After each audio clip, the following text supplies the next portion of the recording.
Olá, sejam muito bem-vindos. Sou o Dr. Marcos de Oliveira, doutor em Ciências. Nesse vídeo, vamos fazer uma exposição sobre como células senescentes atuam no organismo à medida que envelhecemos. O envelhecimento pode ser definido como uma mudança persistente e dependente do tempo na funcionalidade e na reprodutibilidade de todos os organismos superiores. O ser humano não é uma exceção, e esse processo se relaciona a uma maior probabilidade de morbidades e de mortalidade. Assim, as chances são aumentadas de ataques por vírus, bactérias, fungos e de infecções por várias causas, uma vez que a resposta imunológica se torna menos adequada. Se não houver uma maneira consistente de reduzir os quadros inflamatórios através de reorganização ou de diminuição da entropia, o resultado pode ser o encurtamento do tempo de vida. Assim, ocorrem alterações na visão, na audição, no sistema digestório e outras mudanças que podem influir na memória, raciocínio, equilíbrio, tempo de recuperação, etc. Quando processos patológicos se instalam a ponto de prejudicar a qualidade de vida, temos uma condição de senilidade. Nesse caso, o envelhecimento pode ser considerado uma doença específica. Senilidade não é senescência. Uma condição difícil a ser tratada é a senilidade, com inúmeros medicamentos ou talvez alternativamente por um conjunto de métodos naturais. É claro que se atuarmos sobre as causas e não sobre os sintomas, podemos melhorar a saúde e estender a longevidade. O que se torna mais evidente é que quanto mais grave o estado, mais difícil é a recuperação. Os organismos envelhecidos não são capazes de eliminar todas as células que perderam sua eficiência através da morte programada, processo conhecido como apoptose, e esse processo ajuda na eliminação de células senescentes. Então, o processo de senescência ocorre pouco a pouco a partir do nível celular. Enquanto envelhecemos, as células senescentes se acumulam, produzindo inflamação e perda da função dos mais diversos tecidos. No nível celular, a senescência é uma interrupção permanente do ciclo celular induzida por vários fatores de estresse, atingindo células antes capazes de se replicar e que agora não têm mais essa competência. Por isso, a senescência também é pensada como um mecanismo supressor de tumor, ativado em células sob estresse para evitar a replicação do DNA danificado. Em resumo, a senescência celular é uma estratégia metabólica para evitar o desenvolvimento de cânceres enquanto envelhecemos. Entretanto, o número de células senescentes em excesso vai sempre dificultando mais e mais os processos de reorganização e produzindo citocinas inflamatórias. Porém, se pudéssemos diminuir ou evitar os processos inflamatórios, poderíamos, pelo menos teoricamente, viver mais e com menos efeitos relacionados com a inflamação sistêmica e a perda gradual de nossas funções.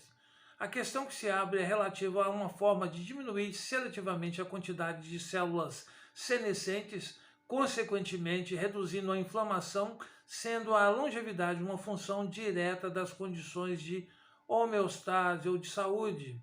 Em outras palavras, mais saúde leva ao prolongamento do tempo de vida. Dessa forma, os processos de regeneração em tecidos saudáveis voltariam a ocorrer sem interferência das perturbações causadas pela presença de células senescentes que agora teriam sido seletivamente eliminadas. Uma resposta a isso veio em 2018. Pesquisadores da clínica Mayo descreveram a diminuição do número de células senescentes em ratos envelhecidos, demonstrando que muitas condições associadas ao processo de envelhecimento podem ser revertidas. Os ratos envelhecidos passaram por uma remoção seletiva de células senescentes e recuperaram características de animais jovens. Além disso, esses animais tiveram sua longevidade aumentada em 36%. Virtualmente, alguém com 100 anos poderia se sentir bem e mais jovem e viver aproximadamente 36 anos a mais, se considerarmos organismos humanos, o que seria bastante interessante. Esses resultados foram obtidos pela administração maciça, em grandes quantidades, de compostos senolíticos ou senoterapêuticos, substâncias capazes de eliminar seletivamente células senescentes. No trabalho da clínica Mayo em 2018, o senolítico utilizado foi a quercetina, que começou a ser investigada em 2015 por pesquisadores da clínica Mayo. A quercetina apresenta também efeitos antioxidantes, antimicrobianos, anti-inflamatórios, neuroprotetores e anticarcinogênicos. Por exemplo, está sendo utilizada para reduzir efeitos prolongados produzidos pelo novo vírus que causou milhões de mortes pelo mundo. Vocês sabem qual é o vírus? Em um artigo de revisão publicado pela The American Geriatric Society em 2017, os senolíticos foram descritos como tendo potencial para transformar a medicina geriátrica, permitindo a prevenção ou tratamento de várias patologias e perdas funcionais ao mesmo tempo. Seria algo extremamente inusitado, já que evitaria o uso de várias drogas, reduzindo o arsenal de medicamentos e os efeitos adversos decorrentes dos tratamentos convencionais.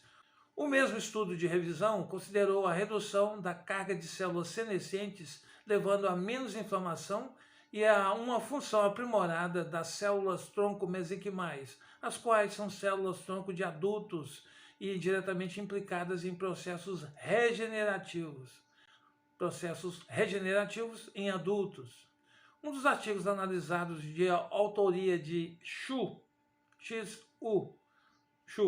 e colaboradores, publicado em 2017, demonstrou que o transplante de células senescentes para ratos saudáveis resultou na destruição das articulações dos joelhos. Células senescentes secretam 20 vezes mais interleucina 6 que células saudáveis, causando osteoartrite, responsável pelos danos nos joelhos dos animais que participaram do experimento. As células senescentes secretaram também quimiocinas de células imunes do tipo MCP1, que foram transplantadas para os animais, e essas quimiocinas atuaram juntamente com a interleucina 6, o que resultou na osteoartrite. As quimiocinas são citocinas especializadas que funcionam como potentes mediadores ou reguladores de inflamação. São hábeis no recrutamento e ativação de subpopulações específicas de leucócitos. Dessa maneira, níveis aumentados de células senescentes produzem excessos de interleucina e quimiocinas inflamatórias responsáveis por vários quadros patológicos. Uma notícia não tão boa é que, para termos bons resultados, precisamos de altas doses de quercetina, pela baixa disponibilidade desse flavonoide. Entretanto, extratos concentrados de quercetina, chamados de fitossomos, permitem a utilização de doses periódicas e diminutas de uma quercetina altamente biodisponível. Isso devido ao fato de que os fitossomos aumentam de forma extraordinária a biodisponibilidade da quercetina e uma dose periódica permite a redução das quantidades de células senescentes. Isso permite um controle ou regulação intermitente dos níveis de citocinas inflamatórias. Isso lembra o jejum intermitente, com suas possibilidades. Assim, existe uma indicação inicial de que a administração semanal de pequenas doses de um fitossomo da quercetina pode ser uma excelente estratégia no controle das células senescentes, permitindo que aproximadamente 75 mg de um fitossomo forneçam 25 mg de quercetina totalmente biodisponível na corrente sanguínea. Essa dose de quercetina é idealmente combinada com 275 mg de teaflavina, provenientes do chá preto, que também apresenta efeitos senolíticos, potencialmente semelhantes aos de uma droga conhecida como dasatinib, utilizada no tratamento de leucemias e de alto custo. Obviamente, o uso da teaflavina parece ser bem mais razoável do que o uso de drogas caras que tratam leucemias.